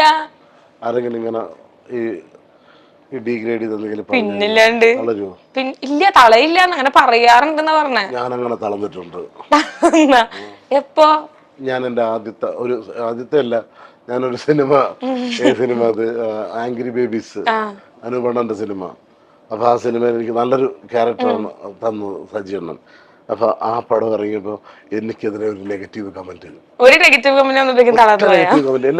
അപ്പം എനിക്കൊരാള് പറഞ്ഞു, ഡേ ഇന്നടുത്ത് വായിച്ചു ഇവരെ കാറിലാ സിനിമയിലെടുത്തത്. കാര്യം അന്ന് നമ്മള് സ്റ്റേജിലും ഇതിലൊക്കെ ഉള്ളതല്ലേ ഇവരെക്കാരുടെ സിനിമ എടുത്ത് പറഞ്ഞിട്ട് എനിക്കങ്ങ് വിഷമം. എന്റെ ദൈവമേ, അയ്യോ ഇത് എന്ത് ചെയ്യട്ടെ. സത്യം ഞാൻ ഇനി പറ്റൂലല്ലേ സിനിമയിൽ അഭിനയിക്കാൻ. ഈ പുള്ളി ഇനി എന്റെ സിനിമ ഉണ്ടെങ്കിൽ എന്നെ ഇനി വഴക്ക് പറയും എന്റെ മനസ്സിൽ ഭയങ്കര ഇതാണ്. അന്ന് ഞാൻ വിളിച്ചു പറഞ്ഞത്. പിന്നെ അന്ന് ഭയങ്കര വിഷമായി. അങ്ങനെ ഞാനിങ്ങനെ അനൂപണ്ണ വിളിച്ചു, അണ്ണ ഇങ്ങനെ എന്നെ പറ്റി ഇങ്ങനെ. അപ്പൊ അനൂപണ്ണ പറഞ്ഞു, നിന്നെ അപ്പൊ ജനം ശ്രദ്ധിച്ചു തുടങ്ങി, അതാണ് കമന്റ് എന്നും പറഞ്ഞ അനൂപണ്ണ മോട്ടിവേഷൻ. പിന്നെ പിന്നെ പിന്നെ അപ്പോഴും നമുക്കൊരു സന്തോഷം. അങ്ങനെയൊക്കെ ഉണ്ടല്ലേ. ഇപ്പൊ ട്രോള് വരാൻ എല്ലാരും കൂടുതൽ ശ്രമിക്കണത്. ആ ട്രോളൊക്കെ നമ്മളെ വെച്ചിട്ട് ഇഷ്ടം പോലെ നമ്മളെ ഫോട്ടോ വെച്ചിട്ട് നല്ലതാ, നമ്മളത്ര ഓഡിയൻസിലേക്കും കൂടെ എത്താണ്. അതെ, ഒരുപാട് എനിക്ക് തന്നെ എന്റെ സ്റ്റിക്കർ ഇപ്പോഴും ഇഷ്ടം പോലെ വരാറുണ്ട്. അത് ഭയങ്കര സന്തോഷം. നല്ല രസമാണ്. ഞാൻ ഫോണേക്ക് പിന്നെ കാണിച്ചു തരാം. അങ്ങനെയൊക്കെ വരില്ലേ. അപ്പൊ ബിഗ് ബോസിൽ പോയപ്പോ എങ്ങനെയുണ്ടായിരുന്നു? നല്ലതായിരുന്നു, എനിക്ക് ഭയങ്കര ഇഷ്ടപ്പെട്ടു. അപ്പൊ ഇനി ചാൻസ് കിട്ടിയാലും പോകും? നമുക്ക് പറ്റുമെങ്കിൽ പോകും. വേറെ എക്സ്പീരിയൻസ് ആണ് ബിഗ് ബോസ് എന്നുള്ളത്. പക്ഷെ പറ്റൂ, ഈ ഫോണൊന്നും ഇല്ലാണ്ട് എങ്ങനെ പൊന്നു? ഞാനെന്ത് ഫോണില്ല, ലൈറ്റ് ലൈറ്റ് ഇല്ലെന്നല്ല, വെളിച്ചം നമ്മളൊന്നും അറിയണില്ല, പുറത്ത് നടക്കുന്നതായിട്ട് ഒരു ബന്ധമില്ല. നമ്മൾ കൊറേ അറിയാത്ത ആൾക്കാർ പെട്ടുപോണ പോലെ തോന്നുന്നു ആദ്യത്തെ ദിവസമൊക്കെ. ചിലർക്ക്, എനിക്ക് അങ്ങനെയൊന്നും പറ്റില്ല. എനിക്ക് ഭയങ്കര സന്തോഷമായിരുന്നു സത്യം. എന്നൊക്കെ എന്തെല്ലാം പറഞ്ഞു, പക്ഷെ എനിക്ക് ഭയങ്കര സന്തോഷമായിരുന്നു. തീർന്നപ്പോ വിഷമമായിരുന്നു. അപ്പൊ ഇനി ചാൻസ് കിട്ടിയാലും പോകും. നല്ലായിരുന്നു. കാര്യം ബിഗ് ബോസിൽ എല്ലാരും പറയില്ലേ, ബിഗ് ബോസ് കഴിഞ്ഞ പരസ്പരം പിണങ്ങും ചിലരൊക്കെ. എന്റെ ബിഗ് ബോസ് സീസണില് എല്ലാരുമായിട്ട് ഞാൻ ഭയങ്കര കൂട്ടാണ് ഇപ്പോഴും. എല്ലാരുമായിട്ടും ഭയങ്കര സ്നേഹമാണ്. അപ്പൊ ഇപ്പൊ ആദ്യം ചേട്ടൻ ബിഗ് ബോസിൽ പോയപ്പോ ചേട്ടൻ അതിന്റെ ഉള്ള കളികളും അല്ലെങ്കിൽ ആ ട്രിക്കുകളൊന്നും അറിയത്തില്ലായിരുന്നു. ബിഗ് ബോസ് അപ്പൊ അറിയത്തില്ലായിരുന്നല്ലോ. പക്ഷെ ഇപ്പാണ് നമുക്ക് കുറെ കാര്യങ്ങളോട് അറിയാം. സത്യം, ഞാനിങ്ങനെ പോയി എന്താണെന്ന് പോലും എനിക്കറിയില്ലായിരുന്നു. ബിഗ് ബോസ് കാണുമെന്നുള്ള ഏറ്റവും വലിയ സംഭവം. ബിഗ് ബോസിന്റെ എല്ലാ സീസണിലും പ്രോഗ്രാം ചെയ്യും ഞാൻ. ഫസ്റ്റ് സീസണും സെക്കൻഡ് സീസണിൽ മാത്രമാണ് ഫിനാലെ ഇല്ലായിരുന്നത്. തേർഡ് സീസണിലുണ്ടായിരുന്നു. എല്ലാ വർഷവും പ്രോഗ്രാം നമ്മൾ കിട്ടാറുണ്ട്. അതുകൊണ്ട് ആദ്യം മുതലേ ബിഗ് ബോസുമായിട്ട് നമുക്ക് ഭയങ്കര ബന്ധമാണ്. പിന്നെ അതിന്റെ ടെക്നീഷ്യൻസ് ഒക്കെ എല്ലാവരും നമ്മളായിട്ട് അറിയാവുന്ന ആൾക്കാരല്ലേ. പിന്നെ എനിക്ക് പക്ഷെ ബിഗ് ബോസിൽ കയറിയ സമയത്ത് എനിക്ക് ചിലർക്ക് ഫസ്റ്റ് കയറി ഭയങ്കര ബിഗ് ബോസിലേക്ക്. അല്ല, ഇനിയിപ്പം വിളിച്ചോളും. വിളിച്ചാ പോവോ? പോണോ? വിളിച്ചാ പോവോ? ഞാൻ പറഞ്ഞ അങ്ങനെ ഒരു എക്സ്പീരിയൻസ് ആണ് ഭയങ്കര ബിഗ് ബോസ്. പിന്നെ ഭയങ്കര രസമാണ്. വീട്ടിൽ നിന്ന് ഇട്ടാ എന്ത് പറ്റി? അമ്മ അവിടെ ചിരിയായിട്ടിട്ട് വിടൂലെന്ന് തോന്നുന്നുണ്ട്. അമ്മക്ക് പോണോന്നുണ്ട്. അമ്മേരെ ചിരി പോണോന്നുണ്ടാ? തോക്ക് ചോദിച്ചോക്കാം. അപ്പൊ ഇപ്പൊ നമ്മുടെ പുതിയ സീസൺ തുടങ്ങാൻ പോവാ. അപ്പൊ ഇപ്പത്തെ കയറാൻ പോണവർക്ക് ഒരു ടിപ്പ്, അതായത് കപ്പടിക്കണമെങ്കിൽ ഒരു ടിപ്പ് എന്ന് പറഞ്ഞ പോലെ കൊടുക്കണമെങ്കിൽ ചേട്ടൻ പെട്ടെന്ന് ടിപ്പ് കൊടുക്കും? ബിഗ് ബോസ് ആണ് നമുക്ക് ഈ പ്രവചനാതീതമാണെന്ന് പറഞ്ഞിട്ടില്ലേ, സത്യമാണ്. അറിയാൻ പറ്റില്ല. നമ്മൾ വിചാരിക്കുന്ന ആളല്ലായിരിക്കും ബിഗ് ബോസ് ആണ് ജയിക്കണതില്ലേ. പക്ഷെ ചിലർക്ക് അറിയാൻ പറ്റും ആരായിരിക്കും ബിഗ് ബോസ്. വെളിയിലുള്ളവർക്ക് ഞാൻ ഞെട്ടിപ്പോയിട്ടുണ്ട്. ഗസ് ചെയ്യും ചിലര്. കറക്റ്റ് ആയിരിക്കും അത്. നമുക്ക് പിന്നെ അതിനകത്തുനിന്ന് നമുക്കൊന്നും അറിയാൻ പറ്റില്ല. ഒരു കണക്ഷൻ ഉണ്ടാവില്ല, ഒരു കണക്ഷനും ഇല്ല. ഞങ്ങള് തമിഴ്നാട്ടിലായിരുന്നു ബിഗ് ബോസ് നടന്ന സമയത്ത്. ആ സമയത്ത് പിന്നെ വെളിയിൽ വന്നിരിക്കുമല്ലോ, എയർപോർട്ട് അടുത്താണ്ട് എപ്പോഴും ഇങ്ങനെ ഫ്ലൈറ്റ് അങ്ങനെ എപ്പോഴും ഫ്ലൈറ്റ് വരുന്ന സമയത്ത് ഇങ്ങനെ ഒന്ന് അടുത്ത് കൂടെ പോകണം. കുറെ നാൾ കഴിഞ്ഞപ്പോൾ ഫ്ലൈറ്റ് കാണാനില്ല. അപ്പൊ ഞങ്ങള് സത്യം, അപ്പൊ ഞങ്ങളിത് പറയും, എന്താ ഫ്ലൈറ്റ് കാണാനില്ലാത്ത? അപ്പൊ ഇതിന് നമ്മൾ വിചാരിച്ചാൽ ഇവര് മാറ്റി വിട്ടതാണോ, നമ്മൾ വെളിയിൽ നോക്കിക്കൊണ്ടിരിക്കുന്നുണ്ട്. സൗണ്ടും ഇല്ല ഫ്ലൈറ്റിന്റെ, അതുവഴി പോണില്ല ഫ്ലൈറ്റ് ഒന്നും. കാര്യം ലോക്ക്ഡൌൺ ആയി, ഞങ്ങൾ അറിഞ്ഞില്ല. ഞങ്ങളതിനകത്തേക്കില്ല, ലോക്ക്ഡൌൺ ആയത് അറിഞ്ഞില്ല. അപ്പൊ ലോക്ക്ഡൌൺ നിങ്ങൾ അതിന്റെ ഉള്ളിൽ അടിച്ചുപൊളിയായിരുന്നു, അറിയണില്ലല്ലോ. ഞങ്ങളൊന്നും അറിഞ്ഞില്ലല്ലോ. പിന്നീടല്ലേ ലാസ്റ്റ് അല്ലേ ലോക്ക്ഡൌൺ ആയെന്ന് അറിഞ്ഞത്. ഫ്ലൈറ്റ് ഒന്നും കാണാനില്ല. സത്യമാണ്. അല്ലെങ്കിൽ നമുക്ക് ഇങ്ങനെ ഉച്ചയ്ക്ക് മുമ്പ് ഒരു ഫ്ലൈറ്റ് പോകും, ഉച്ചയ്ക്ക് ഒരു ഫ്ലൈറ്റ് പോകും. ഞങ്ങൾ പറയുകയും ചെയ്തു, അവിടെ ഇപ്പൊ മറ്റേ ഇൻഡിഗോ പോകും കേട്ടോ. ആദ്യം കുറെ നാളുണ്ടായിരുന്നു, പിന്നീട് ഇതൊന്നും കാണാനില്ല. ലോക്ക്ഡൌൺ ആയത് അറിഞ്ഞില്ല. ഞങ്ങൾ വിചാരിച്ചില്ല ബിഗ് ബോസിന് ശല്യം കരുതി അങ്ങനെ വരെ വിചാരിച്ചുള്ളൂ. അപ്പൊ നമുക്കൊരു സെഗ്മെന്റ് ചെയ്യാം. അപ്പൊ ഇതെന്താ സെഗ്മെന്റ് എന്ന് വെച്ചാൽ ഇതിനകത്ത് കുറെ എന്തൊക്കെയോ എഴുതിയിട്ടുണ്ട് ഇവര്. എന്താ നിനക്ക് അറിഞ്ഞൂടാ. ചിലപ്പോ സിനിമയുടെ പേരായിരിക്കും, ചിലപ്പോ ആരുടെങ്കിലും ഒക്കെ പേരായിരിക്കും, എന്താന്ന് ഒരു ഐഡിയ ഇല്ല. ചിലപ്പോ എന്തെങ്കിലും സാധനമൊക്കെ ആയിരിക്കും. അപ്പൊ ചേട്ടനിത് ഞങ്ങളെ അഭിനയിച്ച് കാണിക്കണം. അപ്പൊ ഞങ്ങള് ഗസ് ചെയ്യും. ഗസ് ചെയ്താൽ ഓ, അങ്ങനെ. സമ്മാനമുണ്ട്. നമ്മള് പഴംപൊരി വാങ്ങിച്ചിരുന്നു. അപ്പൊ ഇത് ഞാൻ ചേട്ടന് ഒരെണ്ണം എടുത്തോ തീർന്ന്. ഓക്കെ, മായ തുറന്നൊന്നും മിണ്ടാൻ പാടില്ല.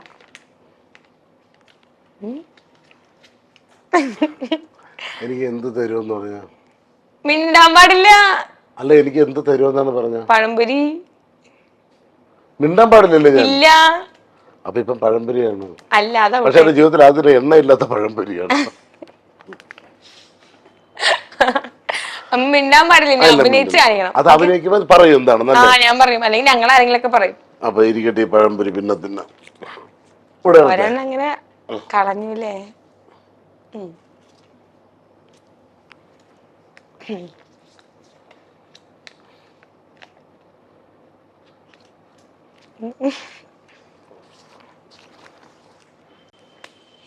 തേങ്ങ വെള്ളം,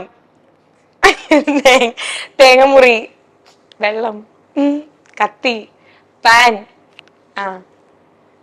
കോഴിമുട്ട, ബുൾസൈ, ഓംലെറ്റ്.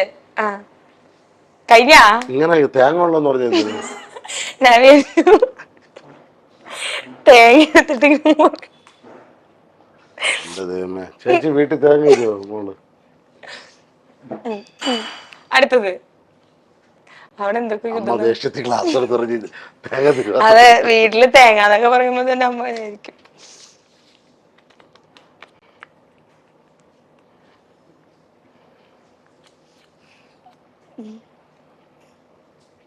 മീശ മാധവൻ, മീശ, കള്ളൻ,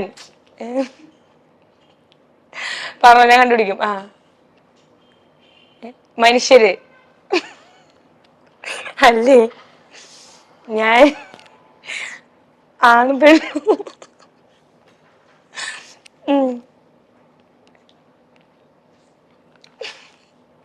മൈക്ക്, ഇലക്ട്രോണിക്,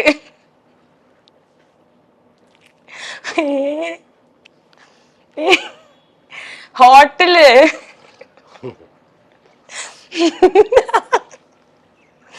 റെസ്റ്റോറന്റ്, കസേര. പിന്നെ ഇതെന്താ? കസേര, തിങ്കളാഴ്ച. ഇല്ല, ഒക്കെ മാറ്റിയാലും ഒന്നുകൂടെ പറ. ഞായറാഴ്ച പള്ളിയിൽ പോയാല്. ഞാൻ, ചേട്ടൻ, ഇന്റർവ്യൂ, മൈൽ സ്റ്റോൺ മേക്കേഴ്സിന്റെ. നാളെ എന്താന്നാ? നാളെ ഇന്റർവ്യൂ അല്ല, എന്തിന്റെ ഇന്റർവ്യൂ ആണ്? നോബിച്ചേട്ടൻ. ഇങ്ങനെയൊക്കെ പറഞ്ഞാ പിന്നെ എനിക്ക് എങ്ങനെ മനസ്സിലാവും? എനിക്കങ്ങനെ പ്രശ്നമുണ്ട്. നമ്മള് ഇവിടെ ഇരിക്കുന്ന ഇന്റർവ്യൂന് എന്തിനാ? യൂട്യൂബ് ചാനല്, പൈസ. പിന്നെ എന്തിന്? നമ്മള് ഇന്ന് ഇവിടെ ഇരിക്കണത് എന്തിന്? ഇന്റർവ്യൂ എടുക്കാൻ. ചേട്ടന് യൂട്യൂബ് ചാനൽ വീഡിയോ. എടാ, നിങ്ങളാരെങ്കിലും ഒക്കെ ഒന്ന് പറ. മൊബൈല്,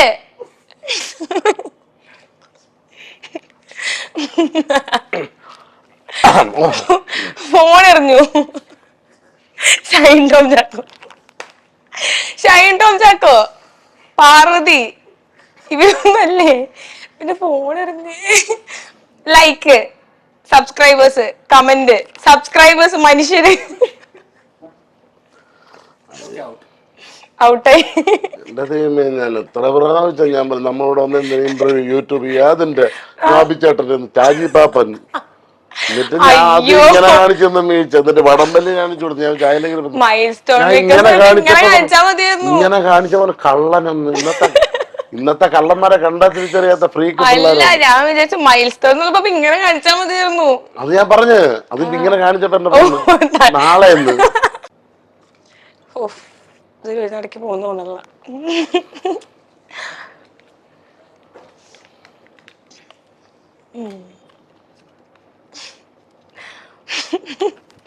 മാല,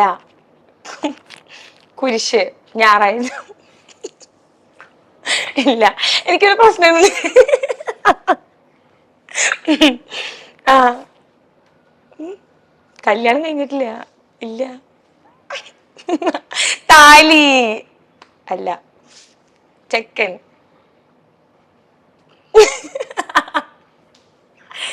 ആ, കല്യാണ പെണ്ണ്. ഏ? കല്യാണം. ആ, അത്രോളാ. ആ ആ, ജയിച്ചു. എനിക്ക് ഞാൻ ഒരു കാര്യം പറയുമ്പോ എനിക്കൊരു പ്രശ്നമുണ്ട്. ഞാൻ ചിരിച്ചാണെങ്കിൽ നിർത്തൂല. അത് അതങ്ങനെയാ. പക്ഷെ ഒറ്റയടിക്ക് ഇങ്ങനെ ഞാൻ കൊല്ലാന്ന് വിചാരിച്ചു. ഈശ്വര ആ, അടുത്തേ ഒന്നിട് എടുത്തത്. ഒന്നിട്.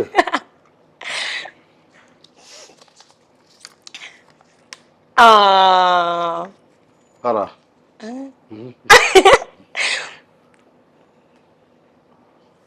വീട്, ആ, വലിയ വീട്, ബംഗ്ലാവ്.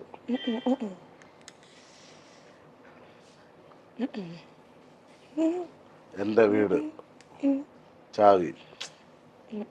എൻ്റെ വീട് പൂട്ടി, കഥവ്. വീട്, എൻ്റെ വീട്ടിൻ്റെ ചാവി. ഫോണില്ല, കറണ്ടില്ല. കറണ്ടുണ്ട്. ഷോക്ക് അടിപ്പിക്കണം. പൂട്ട്, ചാവി അല്ല, ലോക്ക്.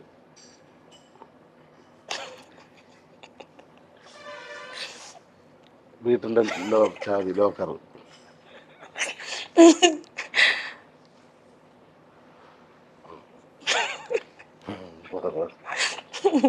എൻ്റെ വീട്, ഞാൻ.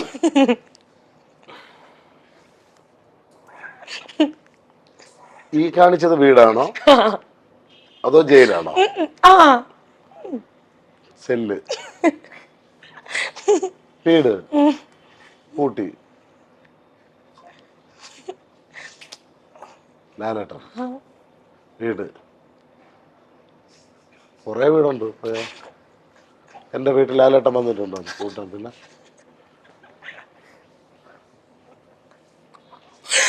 Big boss. ആ, കണ്ടുപിടിച്ചു. എന്നിട്ട് ഇങ്ങനെ ചേട്ടനെ പൂട്ടിയിട്ടില്ല, ലാലേട്ടന്റെ വീട്. അങ്ങനെ അത് അയ്യോ ദൈവമേ. എടുത്തോ അടുത്തത്. ഞാൻ എടുക്കണം. നീടാ, അതാണ് രസം. നല്ല രസാ.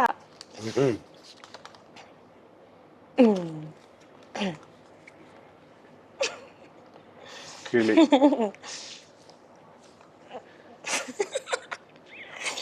പറങ്ങമ്മ പറക്കണ വവ്വാല്. കൊതു, കൊതു.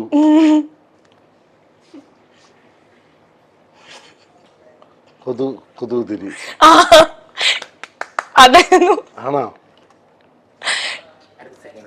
ആ, അപ്പൊ സെറ്റിലേക്ക് പറഞ്ഞു. ഇനി നമുക്ക് ഒരു സെഗ്മെന്റും കൂടെ ഉണ്ട്. ചേട്ടൻ ചിരിപ്പിക്കാതെ ഇത് നമുക്ക് പെട്ടെന്ന് തീർക്കാം. ചേട്ടന്റെ ലവ് മാരേജ് ആയിരുന്നു എന്നൊക്കെ ഞാൻ അറിഞ്ഞ്. ജീവിതത്തിൽ ഭയങ്കര റൊമാൻറ്റിക് ആന്നൊക്കെ ഞാൻ അറിഞ്ഞ്. ആ സമയത്ത് ആ സമയത്ത് കല്യാണം കഴിയുമ്പോ മാറി. ഒളിച്ചൊരു കല്യാണം കഴിച്ചാണല്ലേ നിങ്ങള്? അതെ അതെ. അപ്പൊ കൊറേ പ്രശ്നങ്ങളൊക്കെ ഉണ്ടായിരുന്നാ? ആദ്യം തുടക്ക സമയത്ത് അങ്ങനെ വലിയ പ്രശ്നങ്ങളും പിന്നെ അങ്ങനെ എന്തിനാ ഒളിച്ചോടിയേ? ഇല്ല, അങ്ങനെയല്ല. ആ സമയത്ത് നമുക്കൊരു പേടി ഉണ്ടായിരുന്നല്ലോ. അതുകൊണ്ട് അല്ല ചെന്ന് നമ്മളെപ്പോലെ ഒരു സാധാ ഒരു അന്നൊന്നും സിനിമ രണ്ടാമൂന്ന് സിനിമയിൽ അഭിനയിച്ചിട്ടുണ്ട്. ചെന്ന് പെണ്ണ് വെച്ചാൽ കിട്ടൂലെന്നുള്ള വിശ്വാസമുള്ളത് ഒളിച്ചോടി. ചേച്ചിനെ ലവ് അറ്റ് ഫസ്റ്റ് സൈറ്റ് ആയിരുന്നു കണ്ടപ്പോ തന്നെ? അല്ല, ഞങ്ങൾ ഇന്റർകാസ്റ്റും കൂടെ ആയിരുന്നു. അതുകൊണ്ട് വിഷയാവ് പ്രശ്നമാവ് എന്നൊക്കെ ഉള്ള ചെറിയ ടെൻഷനും കാര്യങ്ങളൊക്കെ ഉണ്ടായിരുന്നല്ലോ. പിന്നെ ഇപ്പം എല്ലാം എങ്ങനെ കണ്ട ആദ്യം? അവിടെ ട്രിവാൻഡ്രത്ത് വെച്ചിട്ട് ഒരു ഫംഗ്ഷന് പോയപ്പോ. റിലേറ്റീവിന്റെ കല്യാണത്തിന് പോയപ്പോ? ഫംഗ്ഷൻ ഒരു കോളേജിന്റെ ഓർമ്മിപ്പിക്കല്ലേ അതൊന്നും. ഇല്ല, എനിക്ക് അറിയാം ഒരു കൗതുകം കൊണ്ട്. എന്നിട്ട് ചേട്ടൻ പോയിട്ട് ഇഷ്ടാന്ന് പറഞ്ഞു. ഞങ്ങളങ്ങനെ പറഞ്ഞു സംസാരിച്ചു. ഓ നാണം നോക്ക്. അത് മോന്റെ മോനിപ്പോ എന്റെ അത്രയായി അതിന് നാണം വരാൻ പാടില്ലേ? നാണൊക്കെ വരാം. പറഞ്ഞപ്പോ ഇത്രയും വർഷമായില്ലേ. നാണൊക്കെ പോയി ആള് അന്ന് LLBക്ക് പഠിക്കുമായിരുന്നു ആള്. പിന്നെ അതിനുശേഷം അദ്ദേഹം പഠിത്തം നിർത്തി. അതെന്റെ കണ്ടിന്യൂ നിർത്തി പിന്നെ കണ്ടിന്യൂ ചെയ്ത് കൺട്രോൾ ചെയ്ത് ഇപ്പം പ്രാക്ടീസ് ചെയ്യുന്നു. പടിയോളി ചേച്ചി എവിടെ പ്രാക്ടീസ് ചെയ്യണേ? മഞ്ചൂര്. എവിടെ? മഞ്ചൂര് ട്രിവാൻഡ്രത്ത് അവിടെ കോടതിയുണ്ട്. അറിയാമോ? അല്ല ഇനിയിപ്പം ചിലപ്പോ എവിടെയൊക്കെ ആയിരിക്കും. അതാ ഇവിടെ ഞാൻ സെക്കൻഡ് ഇയർ ആയിട്ടുള്ളൂ. അതിന് 3 വർഷം ഇങ്ങനെ പോകും. സപ്ലി ഇല്ലെങ്കിൽ ഇതിങ്ങനെ പോകും. സപ്ലി ഉണ്ടെങ്കിൽ ഇതിങ്ങനെ പോകും. ഇത് എവിടെ പഠിച്ചത് ഇങ്ങനെ പോകുമെന്ന്? നേരത്തെ 3 വർഷം ജയിലിൽ കിട ഇങ്ങനെ പോകുമെന്ന് പറഞ്ഞില്ലേ? 3 വർഷം ഇങ്ങനെ അറിയത്തില്ലേ? ഇങ്ങനെ അതെന്റെ എപ്പോഴും വരും. ഈ സംഭവം എന്ന് പറഞ്ഞാലേ ഇവിടുന്ന് ട്രിവാൻഡ്രം എറണാകുളം എത്ര ദൂരം യാത്രയുണ്ട് അറിയാമോ? ഒരു 5 മണിക്കൂർ 4 മണിക്കൂർ. 5 മണിക്കൂർ കഴിയുമ്പോ മീര ഇവിടെ എത്തുകയില്ല. അതിന് മുന്നേ നോക്കുന്നു. അതിന് ഇവിടെ ഒളിവിൽ താമസിക്കുന്നു. അപ്പൊ ഇത്രയൊക്കെ ഉള്ള എന്റെ കയ്യിലുള്ള ക്വസ്റ്റ്യൻസ്. യെസ്. അപ്പൊ അടിപൊളിയായിരുന്നു. അടിപൊളിയാണ്. അതാണ് ഞാൻ പറയാം. ഏറ്റവും ക്ലൈമാക്സ് ആണ് എന്റെ ഏറ്റവും മെയിൻ എന്ന് പറയണം. മീരയും സംഘവും വരും. ക്യാമറ കൂടെ ചാടട്ടെ. അവളെന്നെ ഞങ്ങള് ഭയങ്കര ഇഷ്ടമാണ്. പക്ഷെ അതുകൊണ്ട് അവളെന്നെ എല്ലാം മൈൽ സ്റ്റോണിലൂടെ ഇല്ല സ്നേഹമുള്ളടത്ത് തല്ലുണ്ടാവണമെന്ന് വിചാരിച്ചു. ഇന്നലെയും ഞാൻ സ്റ്റേജിൽ വെച്ച് കളിയാക്കി. എന്നിട്ട് ചതിക്കാമായിരുന്നോ? കൊന്നു ഞാൻ മീര സ്റ്റേജിൽ വെച്ച്. എന്നിട്ടാണ് ഞാൻ വന്നത്. ചട്ടിങ്ങളെ തട്ടിമുട്ടേക്ക് ഇരിക്കും. മനസ്സിലായില്ല ഞാൻ ഇന്റർവ്യൂ കൊടുക്കാതെ. അത് കറക്റ്റ് എന്റെ അടുത്ത് തന്നെ ഒന്ന് പെട്ടൂലോ. ഞാൻ പറയും ഇതുവരെ ആരും വിളിച്ചിട്ടില്ല. പിന്നെ ഇവിടെ ട്രിവാൻഡ്രത്ത് വന്നായിരുന്നോ? ഞാൻ വന്നായിരുന്നു. ഇനി ഞാനല്ല കഴിഞ്ഞ നല്ലായിരുന്നു.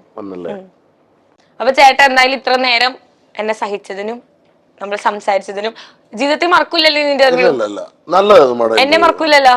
ഉറപ്പല്ലേ? എന്റെ പേരെന്താ? ആര്?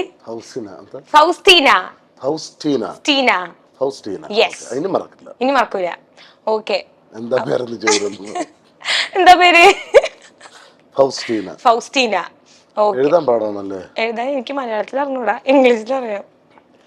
ഫൗസ്റ്റീന ഗംഭീരാവട്ടെ. ചേട്ടാ നല്ല ഇന്റർവ്യൂ ആയിരുന്നു. കാര്യം ഒരുപാട് വയസ്സായി കഴിഞ്ഞാൽ ഈ പേര് പറയാൻ പറ്റില്ല. പെപ്പ് വല്ലാണെങ്കിൽ തെറിച്ചു. അപ്പൊ നമ്മള് ഷോർട്ടാക്കിട്ട് ടീനൂന്ന് വിളിക്കും. ഇങ്ങനെ വെച്ച് ഫൗസ്റ്റീന എന്ന് പറഞ്ഞത് ഇടിച്ച് തിരിച്ചു നോക്കോളൂ. നല്ല പേര്. കാര്യം വെറൈറ്റി പേരല്ലേ ഇങ്ങനെയുള്ള പേരുകളൊന്നും ഒരുപാട് പേർക്കില്ലല്ലോ. ഞാൻ ആർക്കും കേട്ടിട്ടില്ല. അതെ അതാണ് കേട്ടിട്ടില്ല. വേറെ ആർക്കും ഇല്ലാത്തോണ്ടാണ്. അല്ലേ? സത്യമല്ലേ? സത്യം. അടിപൊളി.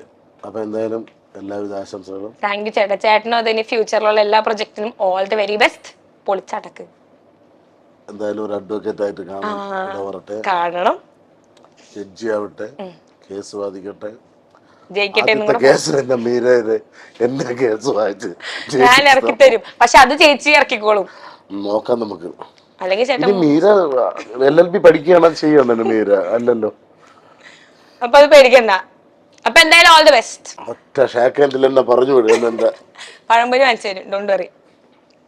പിഴിഞ്ഞിട്ട് തിന്നാനാ?